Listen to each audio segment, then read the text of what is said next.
When everything was ready, the Lord said to Noah, "Go into the boat, all your family, for among all the people of the earth, I can see that you alone are righteous. Take with you 7 pairs, male and female, of each animal I have approved for eating and for sacrifice, and take 1 pair of each of the others. Also, take 7 pairs of every kind of bird. There must be a male and female in each pair to ensure that all life will survive on the earth after the flood. 7 days from now, I will make the rains pour down on the earth. And it will rain for 40 days and 40 nights, until I have wiped from the earth all the living things that I have created." So Noah did everything as the Lord commanded him. Noah was 600 years old when the flood covered the earth. He went on board to the boat to escape the flood, he and his wife and his sons and their wives. With them were all of the various kinds of animals, those approved for eating and that scurry along the ground. They entered the boat in pairs, male and female, just as God had commanded Noah. After 7 days, the waters of the flood came and covered the earth. When Noah was 600 years old, on the 17th day of the second month, all of the underground waters erupted from the earth, and the rain fell in mighty torrents from the sky. The rain continued to fall for 40 days and 40 nights. That very day, Noah had gone into the boat with his wife and his sons, Shem, Ham, and Japheth, and their wives. With them in the boat were pairs of every kind of animal, domestic and wild, large and small, along with the birds of every kind. 2 by 2 they came into the boat, representing every living thing that breathes. A male and female of each kind entered, just as God had commanded Noah. Then the Lord closed the door behind them. For 40 days the flood waters grew deeper, covering the ground and lifting the boat high above the earth. As the waters rose higher and higher above the ground, the boat floated safely on the surface. Finally, the water covered even the highest mountains on the earth, rising more than 22 feet above the highest peaks. All the living things on the earth died: birds, domestic animals, wild animals, small animals that scurry along the ground, and all the people. Everything that breathed and lived on dry land died.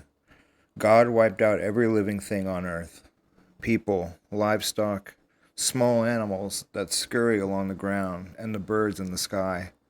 All were destroyed. The only people who survived were Noah and those with him in the boat, and the flood waters covered the earth for 150 days. But God remembered Noah and all the wild animals and livestock with him in the boat. He sent a wind to blow across the earth, and the flood waters began to recede. The underground waters stopped flowing, and the torrential rains from the sky were stopped. So the flood waters gradually receded from the earth. After 150 days, exactly 5 months from the time the flood began, the boat came to rest on the mountains of Ararat. 2.5 months later, as the waters continued to go down, other mountain peaks became visible. After another 40 days, Noah opened the window he had made in the boat and released a raven. The bird flew back and forth until the flood waters on the earth had dried up. He also released a dove to see if the water had receded and it could find dry ground. But the dove could find no place to land because the water still covered the ground. So it returned to the boat, and Noah held out his hand and drew the dove back inside. After waiting another 7 days, Noah released the dove again. This time, the dove returned to him in the evening with a fresh olive leaf in its beak. Then Noah knew that the floodwaters were almost gone. He waited another 7 days and then released the dove again. This time, it did not come back. Noah was now 601 years old. On the first day of the new year, 10.5 months after the flood began, the flood waters had almost dried up from the earth. Noah lifted back the covering of the boat and saw that the surface of the ground was drying. 2 more months went by, and at last the earth was dry. Then God said to Noah, "Leave the boat, all of you, you and your wife, and your sons and their wives. Release all the animals, the birds, the livestock, and the small animals that scurry along the ground, so they can be fruitful and multiply throughout the earth." So Noah and his wife and his sons and their wives left the boat, and all of the large and small animals, and the birds came out of the boat pair by pair. Then Noah built an altar to the Lord, and there he sacrificed as burnt offerings the animals and birds that had been approved for that purpose.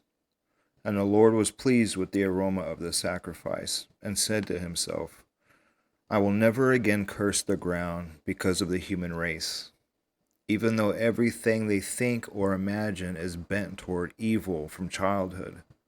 I will never again destroy all living things. As long as the earth remains, there will be planting and harvest, cold and heat, summer and winter, day and night." Then God blessed Noah and his sons and told them, "Be fruitful and multiply. Fill the earth. All of the animals of the earth, all of the birds of the sky, all of the small animals that scurry along the ground, and all the fish in the sea will look on you with fear and terror. I have placed them in your power. I have given them to you for food, just as I have given you grain and vegetables. But you must never eat any meat that still has the lifeblood in it. And I will require the blood of anyone who takes another person's life. If a wild animal kills a person, it must die. And anyone who murders a fellow human must die. If anyone takes a human life, that person's life will also be taken by human hands. For God made human beings in his own image. Now be fruitful and multiply, and repopulate the earth." Then God told Noah and his sons, "I hereby confirm my covenant with you and your descendants, and with all the animals that were on the boat with you, the birds, the livestock, and all the wild animals, every living creature on earth. Yes, I am confirming my covenant with you. Never again will the floodwaters kill all living creatures. Never again will a flood destroy the earth." Then God said, "I am giving you a sign of my covenant with you and with all living creatures, for all generations to come. I have placed my rainbow in the clouds. It is the sign of my covenant with you and with all of the earth. When I send clouds over the earth, the rainbow will appear in the clouds, and I will remember my covenant with you and with all living creatures. Never again will the flood waters destroy all life. When I see the rainbow in the clouds, I will remember the eternal covenant between God and every living creature on earth." Then God said to Noah, "Yes, this rainbow is the sign of the covenant I am confirming with all of the creatures on earth." The sons of Noah who came out of the boat with their fathers were Shem, Ham, and Japheth. From these 3 sons of Noah came all the people who now populate the earth. After the flood, Noah began to cultivate the ground, and he planted a vineyard. One day he drank some wine he had made, and he became drunk and lay naked inside his tent. Ham, the father of Canaan, saw that his father was naked and went outside and told his brothers. Then Shem and Japheth took a robe, held it over their shoulders, and backed into the tent to cover their father. As they did this, they looked the other way, so they would not see him naked. When Noah woke up from his stupor, he learned what Ham, his youngest son, had done. Then he cursed Canaan, the son of Ham. "May Canaan be cursed. May he be the lowest of servants to his relatives. Then Noah said, May the Lord, the God of Shem, be blessed, and may Canaan be his servant. May God expand his territory of Japheth. May Japheth share the prosperity of Shem, and may Canaan be his servant. Noah lived another 350 years after the great flood. He lived 950 years, and then he died. This is the account of the families of Shem, Ham, and Japheth, the three sons of Noah. Many children were born to them after the great flood.